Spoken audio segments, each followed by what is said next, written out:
સ્થાનિક સ્વરાજ્યની ચૂંટણીને ધ્યાનમાં રાખીને વડોદરા શહેરમાં કાયદો અને વ્યવસ્થા જાળવવા પોલીસ તંત્ર સંપૂર્ણ સજ્જ બન્યું છે.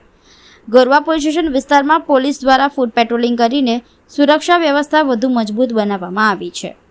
Police commissioner Narasimha Kumar, additional police commissioner Sudhir Desai અને ઝોન 1ના ડીસીપી જગદીશ ચાવડાના માર્ગદર્શન હેઠળ આ કામગીરી હાથ ધરાઈ રહી છે. આ અંતર્ગત બી ડિવિઝનના એસીપી આરડી કંવરની આગેવાનીમાં ગોરવા પોલીસ સ્ટેશનના પોલીસ ઇન્સ્પેક્ટર KN લાઠિયા સહિતની ટીમ દ્વારા સંવેદનશીલ વિસ્તારોમાં ચુસ્ત બંદોબસ્ત ગોઠવાયો છે.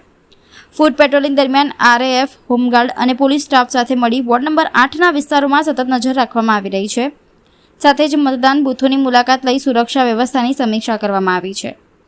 પોલીસ તંત્ર દ્વારા મતદારો નિર્ભય અને શાંતિપૂર્ણ માહોલમાં મતદાન કરી શકે તે માટે સતત મોનિટરિંગ અને પેટ્રોલિંગ ચાલુ રાખવામાં આવ્યું છે.